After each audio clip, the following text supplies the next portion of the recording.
University with a bachelor's degree in kinesiology. She went on to earn her master's in science in exercise science from Adams State University in 2016. Tonight's lecture is titled, How College Athletics Work. In their words, college athletics has long been an important and highly visible part of higher education. It brings many students to college to compete and provide a social bond for the campus and surrounding communities. There has also been constant tension over college athletics from a concern over misplaced resources and an emphasis to win that some see compromises the academic goals of the colleges and universities. In this lecture, Adams State Director of Athletics Katelyn Smith and history professor and faculty athletics representative Dr. Loosbrock will seek to explain how college athletics became a major feature of college life, how the NCAA works, and how athletics functions on the Adams State campus. They will also discuss the recent changes in college sports from name, image, likeness issues and transfer portal and the recent move to pay college athletes at the Division I level. Help me in welcoming Dr. Loosbrock and Director Smith.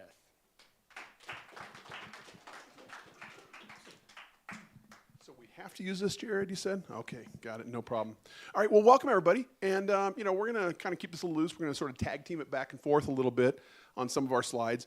And then leave some time at the end, mostly for kind of question and answers and discussions about some of these issues. But our goal tonight really was, I think both of us in our roles spend a lot of time talking to people and realizing that a lot of people don't always understand the bigger picture of how some of these things work. So that was kind of our goals to fill in some of those gaps today.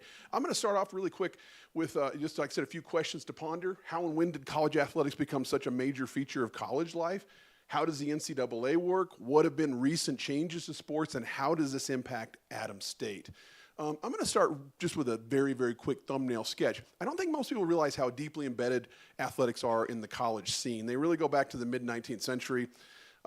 They start to gather momentum, and in the early 20th century is when you start to get more structure coming to it. And this guy right here, Theodore Roosevelt, is the one who's oftentimes credited or blamed for being the founder of the NCAA. What happened was there was a lot of violence in college football, and I mention football because that kind of plays a little bit of a special role in all of this. Early 20th century, there was a spate of football deaths, and basically Roosevelt, who by the way loved football, and he loved it actually kind of for the violence of football. If you know anything about Theodore Roosevelt, this tracks with him. And but he couldn't really put up with this. So he forced the major schools, which was primarily Ivy League schools, to get together and form an organization that a few years later became the NCAA. So he's always kind of vaunted as the that. The NCAA was really just kind of an organizational umbrella for a while. But up until the 1940s, when college sports became much more attractive, started to attract more revenue, more attention, it had to take on kind of regulatory powers. It became more of an enforcement branch, and it adopted something that they called the sanity code, which is the idea that you could actually give aid to athletes to come to your school to play, but they called it a sanity code because it had to be within reason. Well, you know what happens when you say that. A lot of schools just blew right through the reasons on this, and it then had to start laying down rules. It had to start doing things like suspending and penalizing schools that cheated, and it took on real regulatory powers. One of our kind of themes a little bit is, I've always found the NCAA a little interesting in this way. On one hand, it's kind of like an Athenian democracy in the way that it works. Katelyn will explain a little bit of that. And then it's also part, absolute dictatorship in some ways to the schools within it. I like to briefly talk about this because most people don't realize how all this kind of works. I always ask where the NCAA gets its money. Generates about $1.4 billion a year, and people always ask where that comes from. Almost all of it comes from March Madness, from the men's and women's basketball tournaments, and ticket sales to all of their championship events. But again, most of that happens to be at this level. The one thing I like to note, because this is one of the big misnomers about all this, is the curious position I said about football. The NCAA, believe it or not, has very little to do with big-time college football except for one issue, compliance. The fact is that football, all revenue, that Division I football bowl subdivision, schools retain those, conferences retain that money, and the media partners retain that money. But that leads me to a quick little trivia question that I always like to throw in to illustrate this point a little bit. And I ask this question this way. Who is the current NCAA Division I football champion? Anybody? Ohio State is the obvious answer, and it's actually not correct. I'm baiting you there a little bit, Alex, and it's the way I phrased the question. If you notice, I said, who's the NCAA Division I football champion? Well, there is no Division I football bowl subdivision championship. That doesn't exist. It's the football playoffs that have created that. I like to put this picture up. The actual answer is the North Dakota State Bison, because they won the football championship subdivision last year. But here's the difference that I like to point out. Note this right here. This is an NCAA championship trophy. This is what you get for winning everything from Division III field hockey to Division II cross country to Division I men's and women's basketball. And again, you might note that trophy there. If you want to see one of these trophies, if you go over to Coach Damon Martin's office, his office is essentially paneled. There's a lot in there. Yeah. It's essentially paneled with those trophies. But this is what Ohio State won. It's not an NCAA championship trophy. It is a football playoff trophy. It's their own thing. It's not that. So whatever Ohio State is, they are not an NCAA champion with regards to football. Football is different. This is always a problem, by the way. It's kind of the tail that wags the dog, on a lot of these things. Football is always a little bit of an issue because it's sort of a resource hog. It presents problems with regards to Title IX compliance because it takes up so many staff spots and the equipment's expensive and it's a lot of scholarships and all of that. But I do like to kind of point that out there. Go ahead, Katelyn. Yeah, so kind of looking at the NCAA and what it governs, right? So ultimately, every year we have our NCAA convention. It's always in January. And in that convention, we vote on proposals. So things happen because the entirety of the D2 division will vote, right? So D1 has theirs, D2, D3. And it literally looks like this. Like you're like, yes, no voting. There's a way to, everyone can take the floor. So anybody that watches The Office in here? Anybody watch The Office? And the one where Dwight walks up to the little microphone and talks during one of the Dunder Mifflin things, that's literally what it reminds me of every time, right? Only certain people can talk on the floor. So everyone's, kind of making their points, a little bit of a debate, and then we go into voting. And then that voting will determine, if this legislation, new rules get passed. So when everyone's like, well, why are we doing this? Well, it gets passed here. And then looking at, there's also an opportunity, a window where they can contest it and possibly bring it back. I think, what's that window officially called? It's like the period of reconsideration. That happens very, very rarely. But I can tell you that this year we've been told to book a late flight just because there's a lot of stuff on the docket and there's a lot of changes. So we're expecting a lot of discussion in this room that we'll be sitting in. And so looking at the NCAA, right, and then we've got our conference offices. So conferences, and for Division II, I believe there's 23 Division II conferences that encompass all of Division II. And so those conference offices, kind of work under the NCAA. For example, when you're looking at governance, if there's issues, rules violations, or things like that, we have to report it, right? The NCAA will then do what they need to do, establish different parameters or rules or things we need to put in place, right? Some just different levers to make sure we don't run into those issues again. They'll also fine you. So you have an athlete that's ineligible and it gets missed or something, and then they compete, you have to pay for that. So it's one of those things to make sure that you're really trying to uphold these NCAA standards and keeping that level playing field as best as we can, especially at Division II, because that's, right now, that's probably the most sane division, as we'll continue to talk through this, so. Yeah, and so looking at kind of some of these, I'll kind of kick this off here. So the changing landscape, right? Just to kind of look at, how many schools there are. I got some numbers here. So Division I, there are 365 Division I schools. That number is going to fluctuate a little bit as we see some different conference realignment as well as different schools dropping down. There's 313 Division II schools. So we're really not that far off with how many schools. And then there's 438 Division III schools, right? So there's actually a lot of D3. So when we talk about all of these things, what everybody's seen in the news is literally appealing to the top maybe 5%, okay? So it's just keeping that in mind as we talk about these things. To give you kind of a little bit more of an idea of the D1, D2, D3, these are kind of just showing you, so 1 in 23 students are athletes at a Division I, and you can see how that goes down, which is why at Division II, Division III, you see athletics usually as enrollment sports, right? You're driving enrollment, bringing students to campus. And so one big thing here that you probably all have heard, name, image, and likeness. I mean, you could literally probably have a whole lecture on this. I think one thing to note is one of the intents behind name, image, and likeness was, let's say you had a student athlete who was like an art student, right? Something, they create something. They technically, before this, couldn't go out and sell that and make money off of their own creativity, okay? So as these name, image, likeness, discussions are coming up, we opened this door, and it was like opening the friggin' floodgates, because people found a way, all the different rules of how to make this work.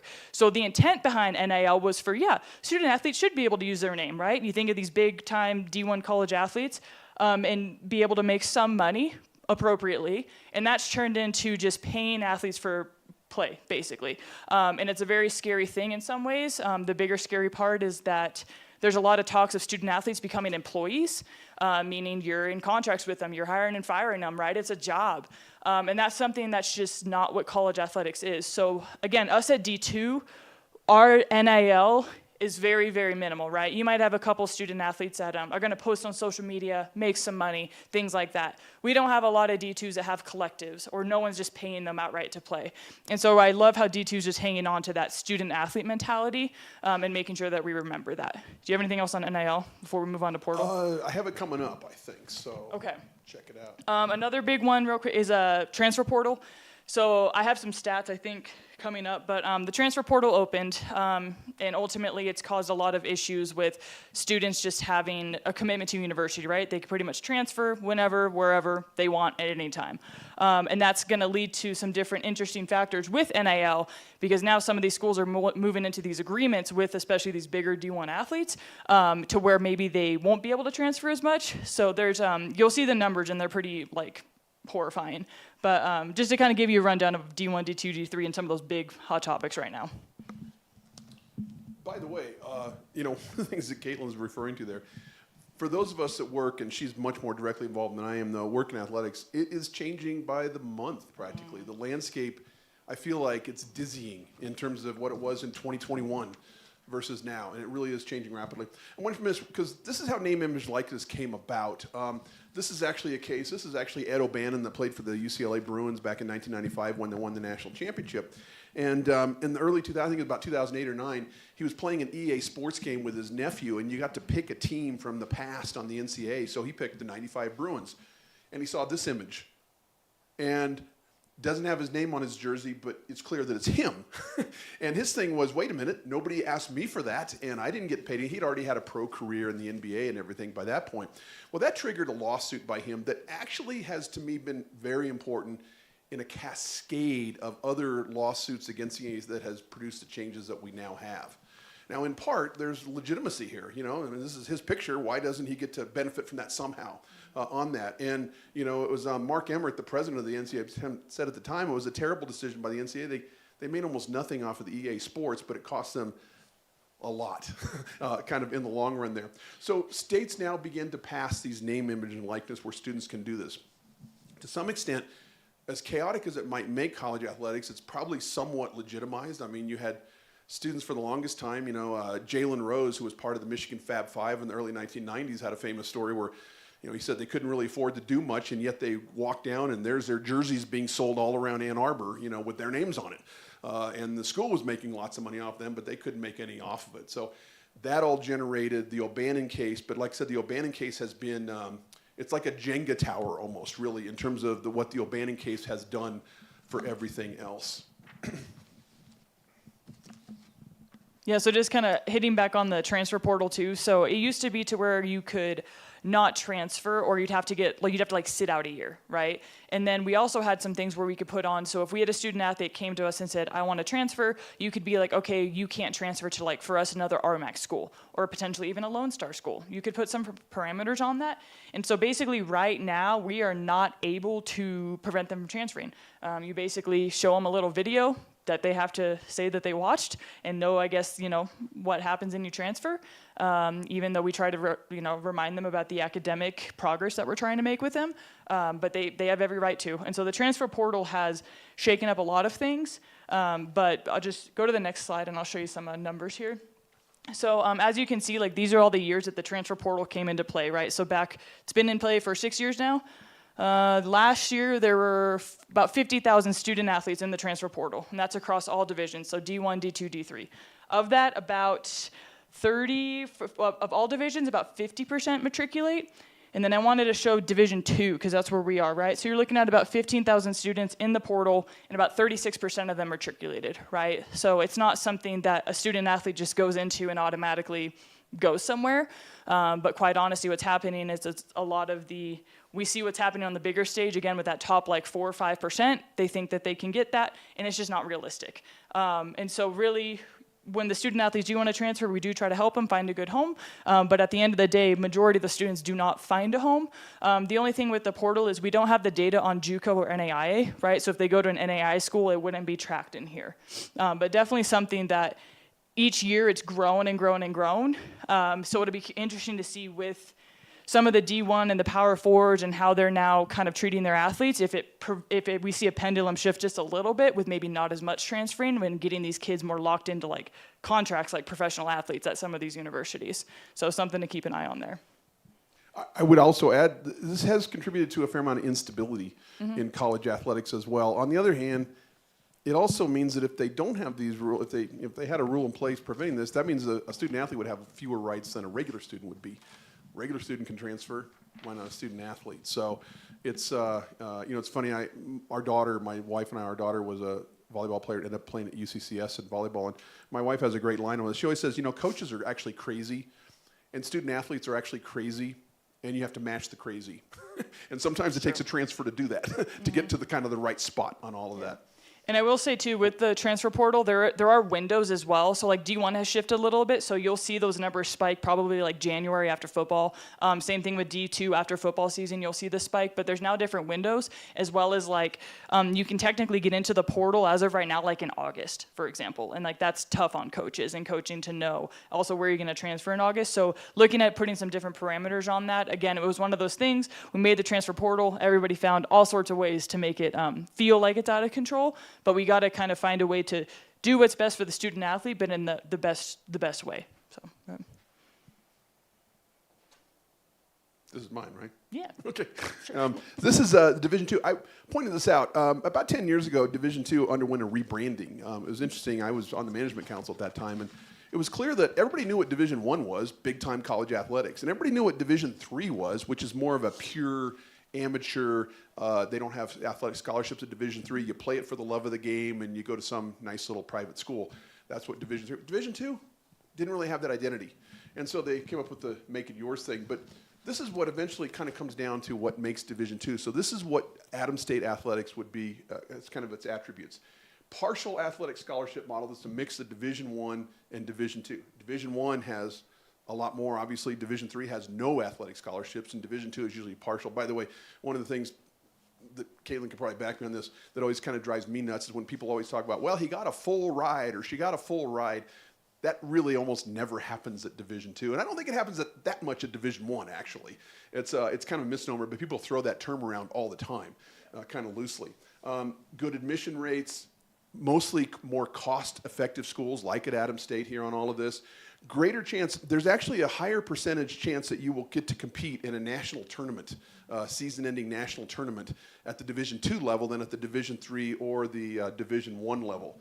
Regionalization model, I think Katelyn kind of addressed this a little bit too, in the way that they bunch it up. It comes up on a later slide. And then the idea of community engagement and game day environment. That's one thing that I don't think our Adams State athletes get enough credit for, is going out and doing the things they do to the community here.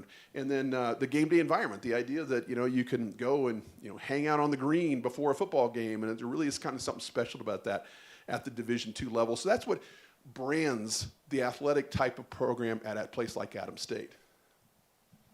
So when we talk about Division II, these are all the Division II schools across the entire nation. So it's really cool to put this as a visual, right?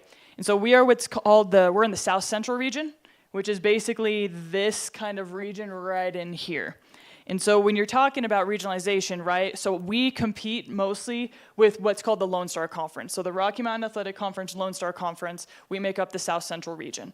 Now, I will say in wrestling and football, it's a little bit different because they have what's called super regions. And so football is going to kind of trickle out over here, more of the MIAA, all of that. And then wrestling also hits a little bit of California, and same thing, kind of more of this Midwest region.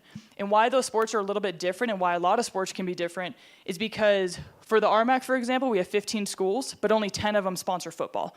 So it's not always like, it doesn't always like laterally go across. Same thing with wrestling. I think we only have 9 sponsoring sports here, and it's just it's a football or wrestling are 2 sports that are they can be unique in some conferences in different schools, right? And so that's why those regions are a little bit different.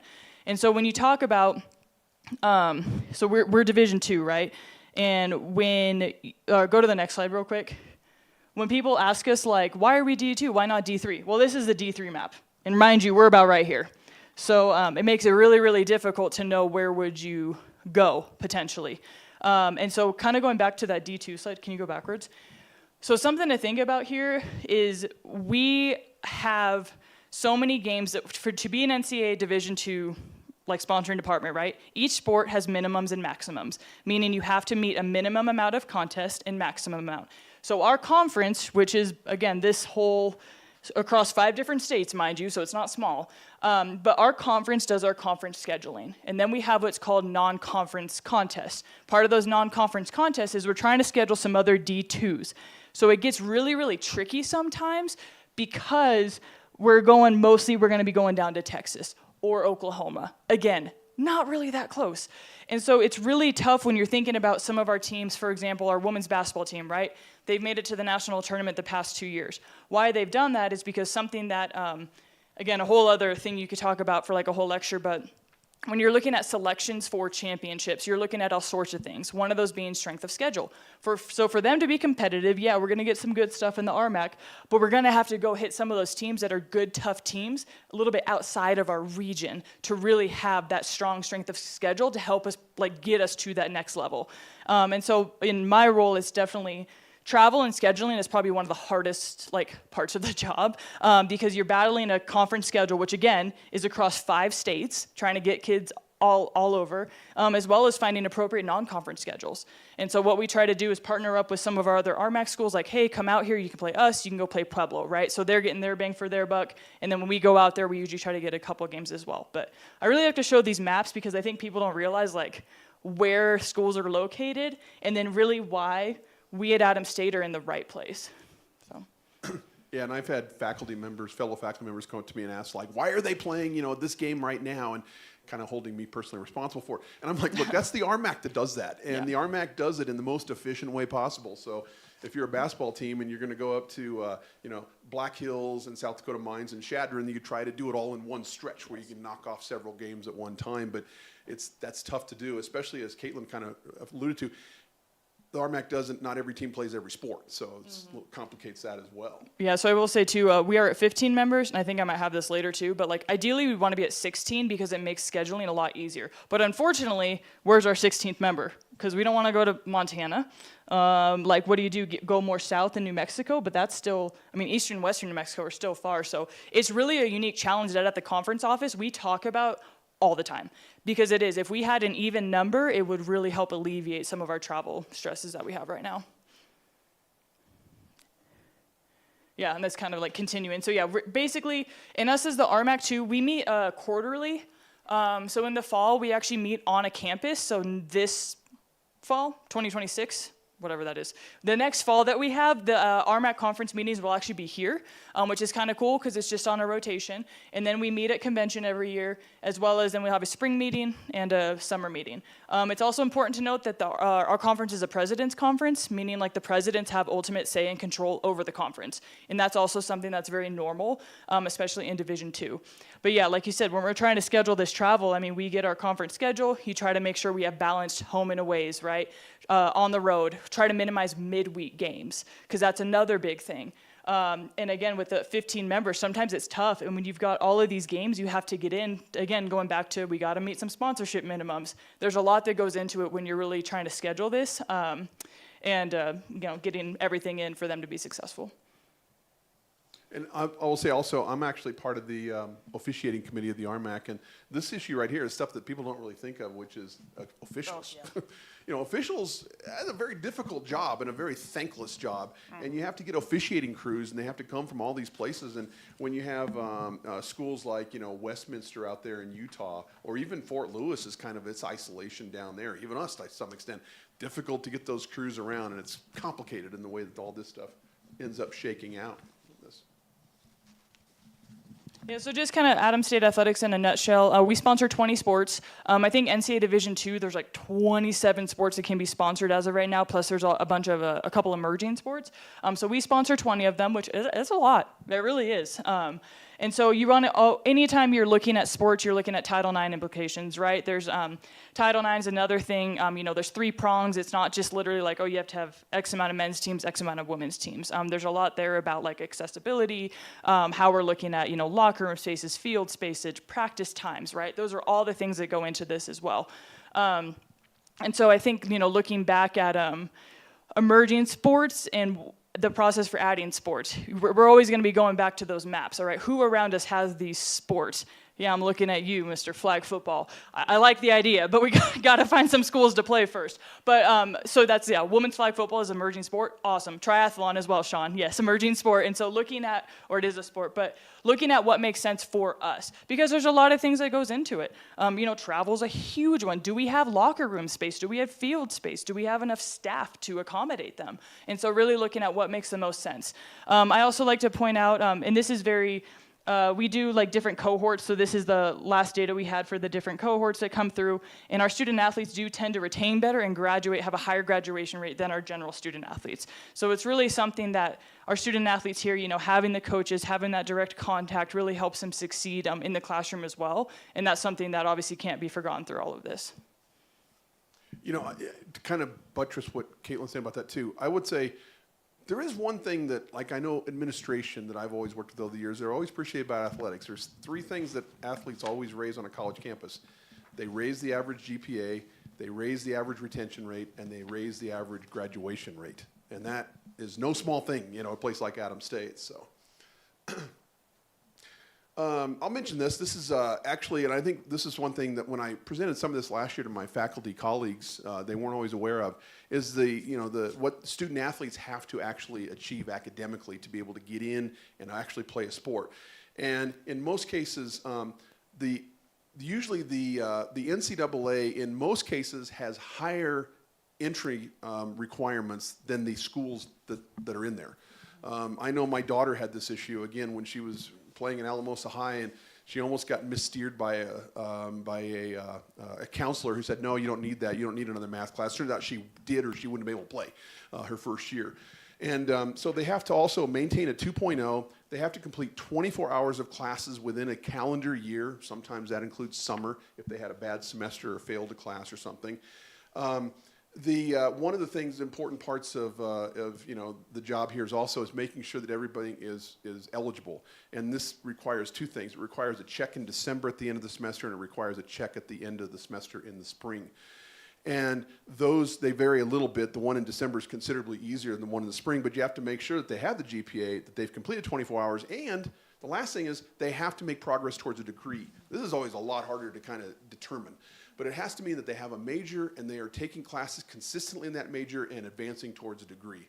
So very critical. So these are all things, like I said, that student athletes have to face that to remain eligible. And those eligibilities are determined, though, at the end of the semester each time. Not, you know, if you've ever seen high school sports, if somebody falters in a high school sport, they might have to sit out a game because there's a grade check that week.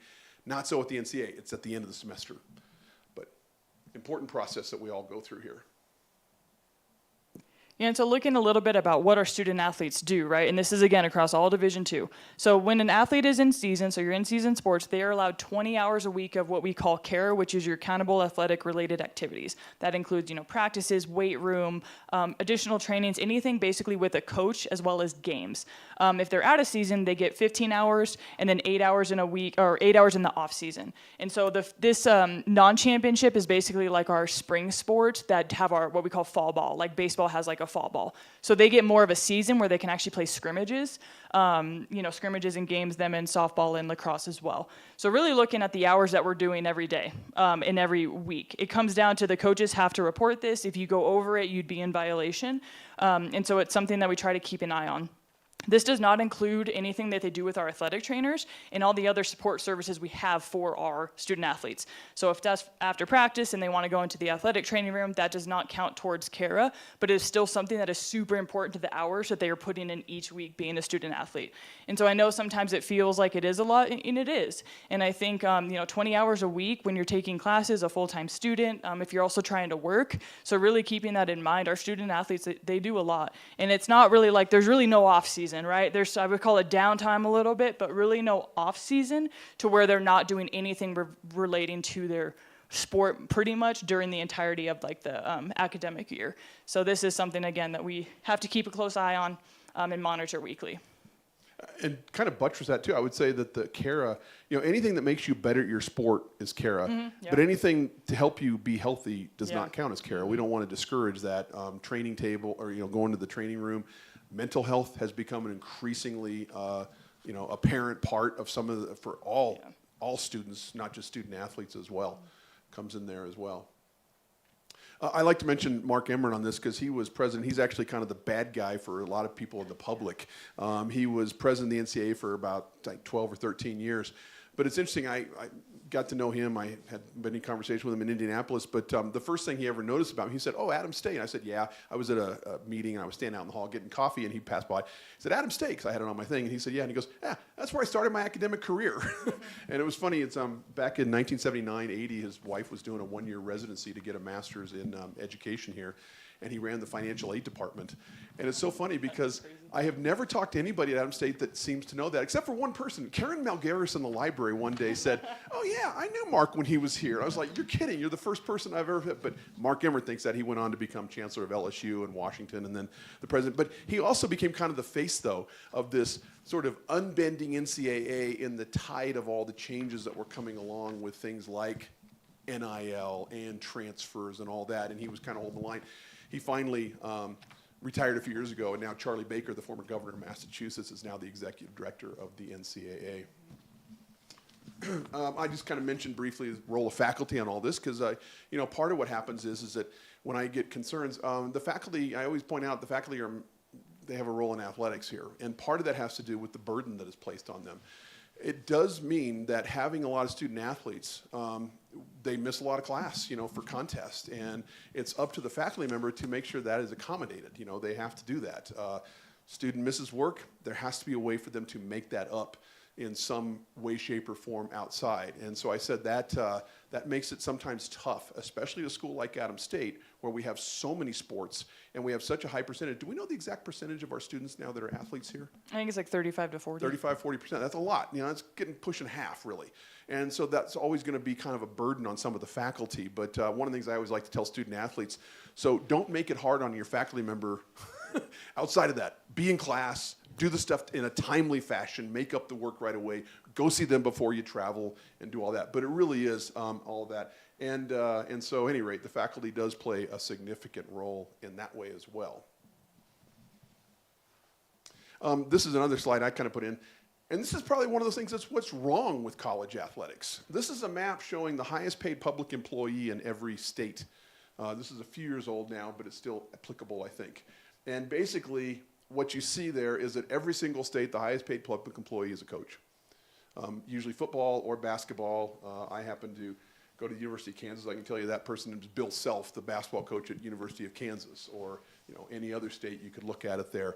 And when you get up, I had to look this up to see what some of these other states were. In New York, I believe it was like the head of the medical school in New York, and same thing with some of those New England states. But that is a little bit of a problem.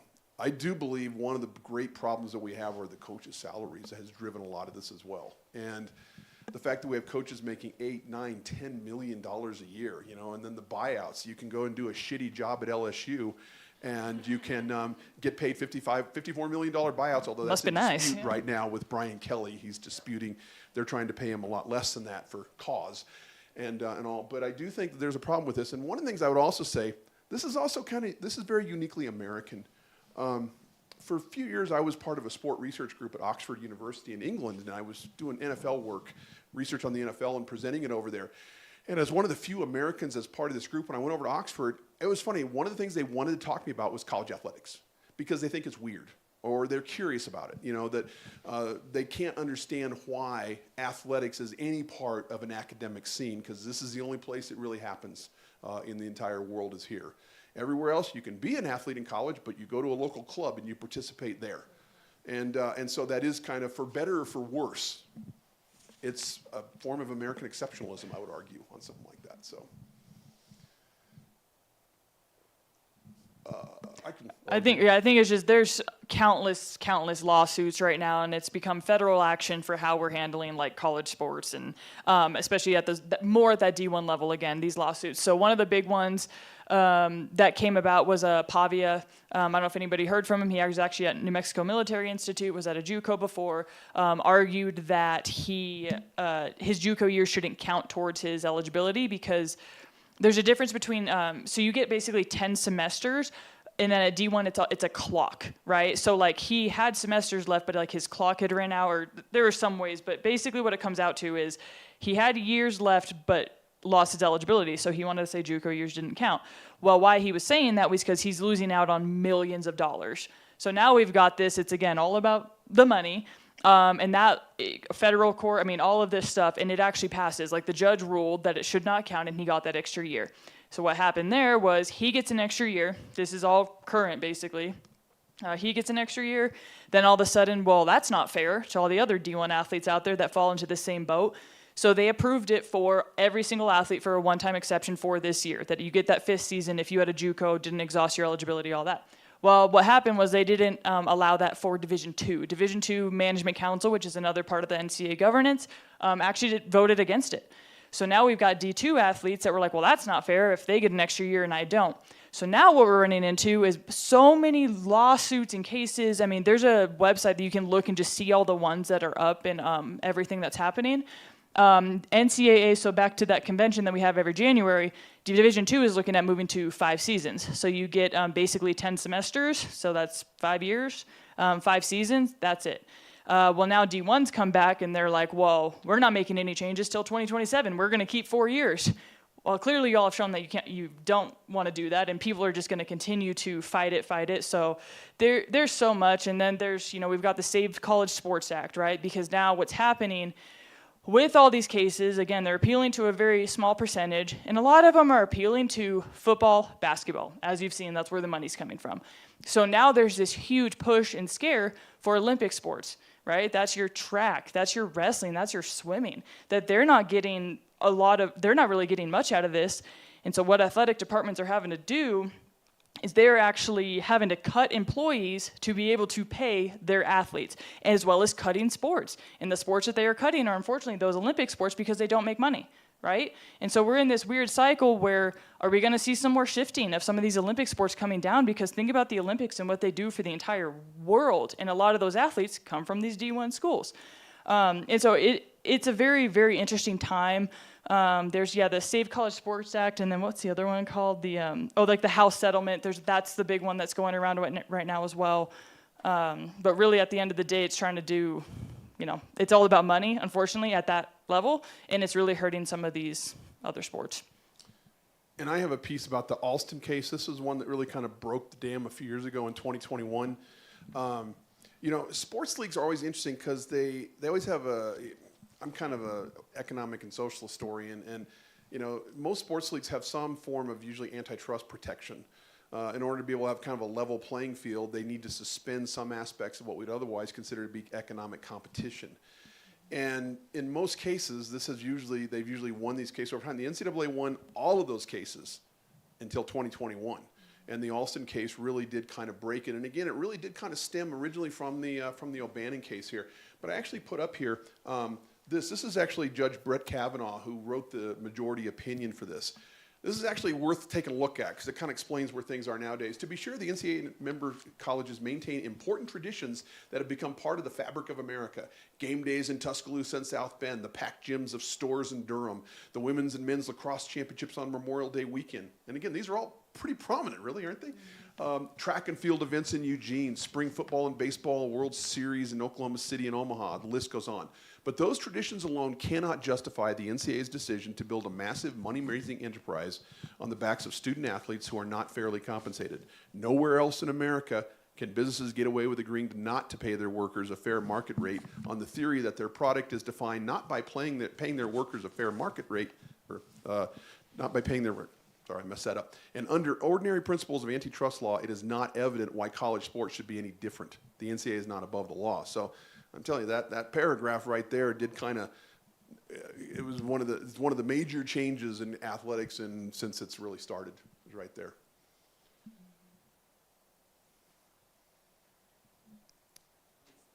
Yeah. No problem.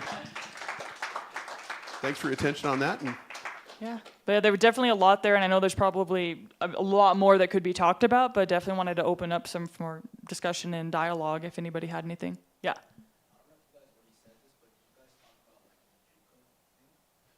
Yeah, with Pavia?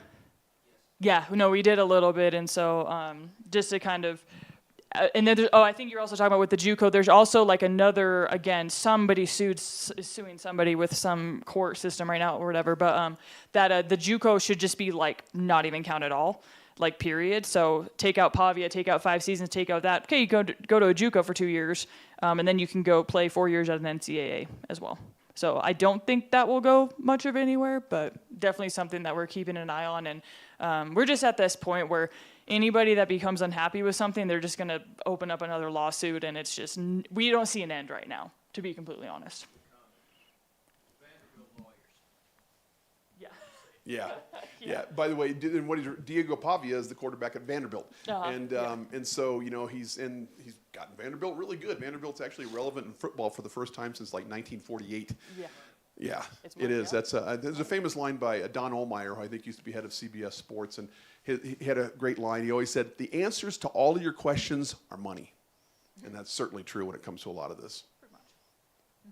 Just out of curiosity, if a high school student was recruited, played minor league baseball for a year or two, never went to college, decided he didn't want to pursue professional sports, could he come back and play college baseball, or does that professional status eliminate his eligibility? So technically, we actually have a situation like this, in the RMAC currently, and he is eligible. Yes, that does not count. It's very similar. We see a lot of runners that come from overseas, and they run for like their clubs, and it's the same thing. You're at a university, but not running for a university, and it's kind of like almost semi-pro in a way. It's very similar, and they're able to come in and so this is where. So again, so D1 has a clock. So if you start, so this is kind of where it gets tricky. D2, you could literally start at a D2, take 5 years off, and come back, which is why D2 you might see a lot of like some older student athletes, right? Where D1, it's like if you start, you can't come back because your clock runs out. Like those 4 years will run out. So you're going to see a lot more of those situations at the Division II level.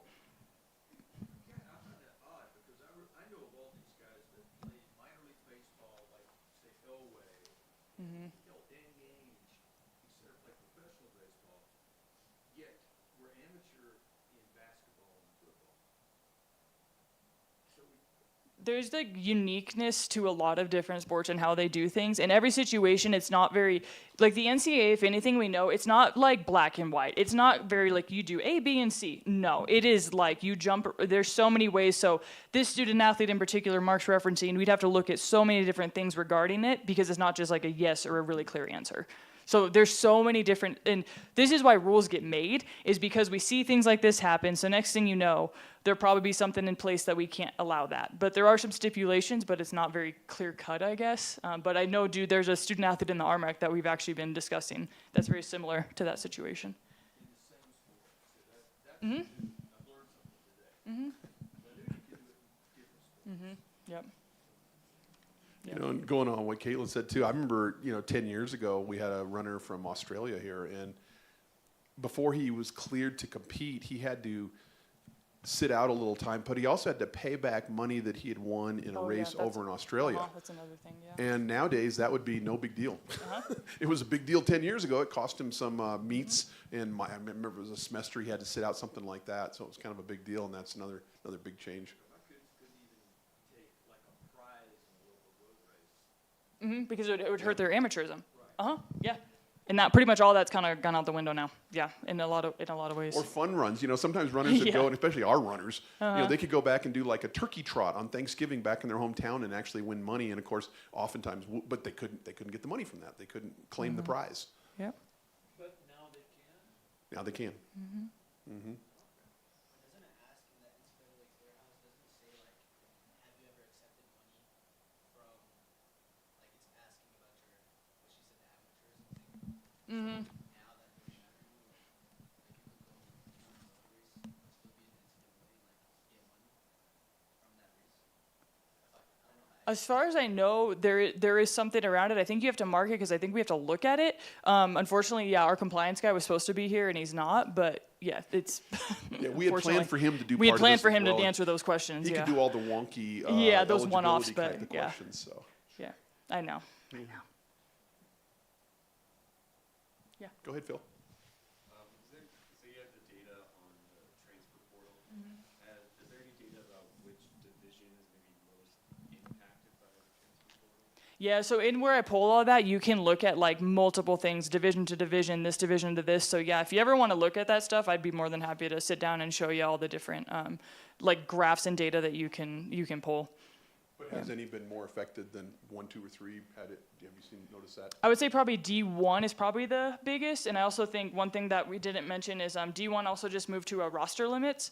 So instead of them having like loaded rosters with a bunch of walk-ons, so what's happening is a lot of those student athletes basically lose roster spots, so then they go into the transfer portal. So you're going to see a lot more at that level, ultimately. Pretty much, but there's some coaches at those levels that have found really creative ways around it, apparently, from what we've kind of heard. But yes, so it takes away the walk-ons. Athletes should be scholarshiped. Again, going back to like more about the money.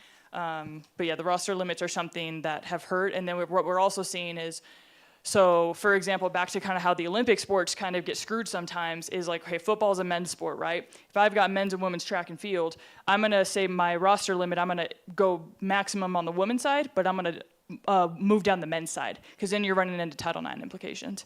And so that's what we're seeing too is on the Olympic side, more of those men's sports, their roster limits have shrunk. We've also seen some programs for track and field and cross country specifically to like cut their track programs and just keep cross country, which is also very interesting. And I would add just a couple of things on that. One, Katelyn refers to Title IX a lot, which is a really critical thing. You have to provide equal opportunities across the board. And that's where also football becomes a huge problem because it's such a, like I said, it's funny, at the NCAA, they always say there's 3 genders, men's sports, women's sports, and football. Yeah. And there has been talk, I remember at one point back in the 1980s or 90s, I think it was John Tower, senator from Texas, actually wanted to make sure that football was exempt from all Title IX considerations. And not surprising, a senator from Texas would advocate that. But it turns out that didn't happen because it's fair is fair, right? In the eyes of the federal law, you still have to provide those opportunities across the board both ways.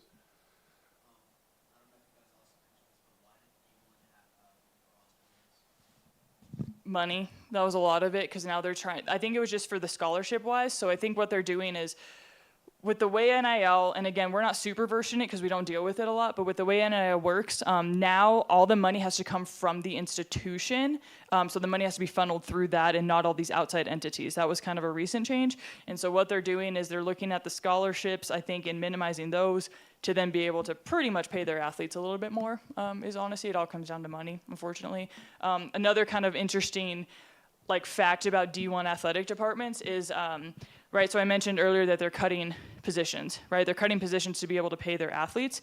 And then what we're seeing is most D1 opportunities that become open are for development officers, fundraisers, right? They're literally just hiring people to raise money to then be able to pay their athletes more. And so I think to the roster limits and to Division One, I do think that we'll see a shift as well, because we've always kind of heard, okay, you got D1, you kind of got the D1 AA, but that's kind of like, you don't really talk about that anymore. But I mean, you look at Colorado, UNC is not comparable to like Bama, right? They're D1s, but they're not comparable at all. And so we really do think that there'll be some shifting and seeing a little bit more divisions, because back to the NCAA, you know, Rich talks about the history. It's been D1, D2, D3 has been going on like from the entirety of like its existence, right? Is that the right model? There's also some people that, well, you automatically go D1, yeah, like number one, and then why are we D2? Why are we second? So I think we'll see some shifting there in different, potentially more conference realignments, as well as potentially a whole other like division. I mean, who knows at this point? There are a lot of changes happening. There's a case right now. I think it's St. Peter's that was. I think they're in one of those, you know, good basketball school in one of those Eastern conferences. They're going from D1 to D3, Yeah. and they're just like basically saying we're done with all of this with regards to the expense of Division One athletics, and just dropping all the way down to that pure amateur kind of model at D3. Tracy. So you gave graduation stats for D2. Do you have any for D1? And it probably is not recent enough, because what I'm wondering, and I've had multiple conversations, is they're like a semi-pro in Division 1 now. They're not there for academics anymore. They're there for getting as much money. If they can't get enough here, they're going to transfer to somewhere else. And Right. what do you foresee there? I mean, are they just, you know, like minor league of pro league? That's what it feels like, yeah. Ultimately is what it feels like. And again, it's at some of these, so like back to like a UNC, you know, Bama comparison, like Bama can sustain that where like UNC can't. And so what are they doing to be able to sustain this Division I model? Because there was also there was something to where all these schools could also opt in to like, I think it's some sort of revenue share, part of the house settlement, yep. Yeah, so like the Big Sky Conference, Bozeman and Missoula opted in. Yes, They're gonna come up with, however much. ready for the $20 million salary Yes. cap. Yes, salary cap. Yes, thank you. Yep. So at some point, yes. When I keep saying it's about the money, it's about the money. And so I don't have graduation rates for Division I. I'm sure we could find some, but I'd be very curious, what those look like, especially with knowing how many students transfer, and if a lot of these kids, do they even finish? But again, it's such a small percent. It's just those are the ones that you see the most, right? Like it's very, very small percentage. Very well. Once they leave your state, you can hardly track graduation rates. I mean, you can track the ones that start and the ones that finish within 6 years that are Yeah. moving in. But if they go to a different state, you don't have good data. They're gonna go to a Yeah. different state. Yeah. And I would say, to answer kind of Tracy's question, to buttress it, it is making, especially Division I athletics, those sports, more of a sham with regards to actually going to school. Which, by the way, the one thing also that I always like to kind of point out, when most people, I always talk about the ESPN view of sports, which is that the NCAA, all this, it's really two sports they're talking about, which is Division I men's football, FBS, and Division I men's basketball. Although now I would say Division I women's basketball has becoming lucrative very, very quickly. That's 3% of all the NCAA athletes. So it doesn't really characterize what most athletes actually go through on that.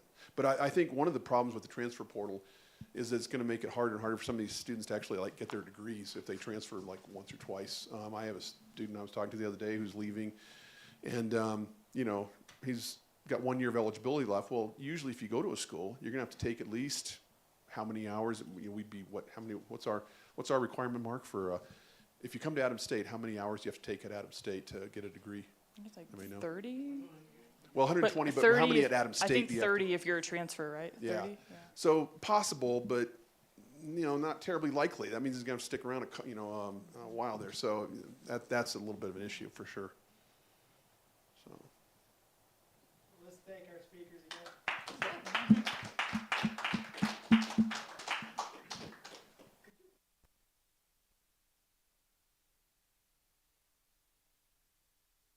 College athletes that become professionals and that issue. I mean, the dreams that a lot of these Yeah, I mean, it's very, very small. I know there's a statistic, I think it's even like a visual where you can see like the amount of high school athletes, college athletes, and then pro athletes, and yeah, it decreases significantly. I don't have those exact numbers, but it goes back to, you think about your highest paid athletes, right? It's that top 1% of all NCAA, if even that. Those might be the ones that are going on to play professionally, but there's so many that don't, which goes back to why it's important to get your degree. But, and also, I mean, I think about this a lot of financial literacy, like when you're 18 to 22-year-olds making this amount of money, right? Like that's something that's super important too, and how to, handle You know, I would say taxes, though, I would say that I don't think that as many student athletes as people think do harbor those dreams. I think most of the student athletes I talk to, they want to use school, they want to use it to keep playing. They also want to use it maybe for, to get scholarships and access to scholarships to get through school. And I know I always calculated my daughter probably played for at least half of her, college UCCS based on by playing sports. But I think, I get it. I think though that a lot of people look at our athletes here and think, oh, they're all trying to think they're going to go pro, and none of them are going to go pro. I don't think that's really the case. I don't think many of them do. Katelyn, you were a student athlete. I don't know if you planned on playing for the Phoenix Mercury or something, Yeah, it was something that you do because you love, and it in my daughter's case, I always noticed she was a much better student when she was in season. It structured her, and all that. And she's a huge competitor. She loved to compete, but she didn't ever plan to play volleyball overseas when she got done or anything. So. Yeah, my experience is different, especially with minority kids. That They have that dream of, and there were avenues I didn't know about. I didn't know there was a conduit for European football. And I've seen kids, I used to work at Highlands, kids that came to play football, and their dream was to go to Europe and play. I was wondering if that was still, and it used to be an issue here at App State. well, and sometimes I talk to kids, and every once in a while they're like, "Yeah, I want to get some tape out or something." Well, it's like, you're not probably going to end up in the league. But again, you know what? We're also coming back talking about the same two sports: basketball and football, and now women's basketball to some extent, as well. So. We actually just have one of our men's basketball players signed with an NBA G League, which was pretty cool. That's probably the most that I've seen in my time here, but majority are going to be that. We have a couple of kids that I know made it to the Arena League, right, for football, or the CFL. That you see that a lot, but with basketball, we will have quite a few student athletes be able to have the opportunity at least to go overseas. And then obviously our runners too. A lot of those have been able to make it to that professional level with sponsorships, with all of that, and continuing that. Thank you all for coming. Thanks. Hope it was good for you. Hope it was Thanks. evening well spent. See ya.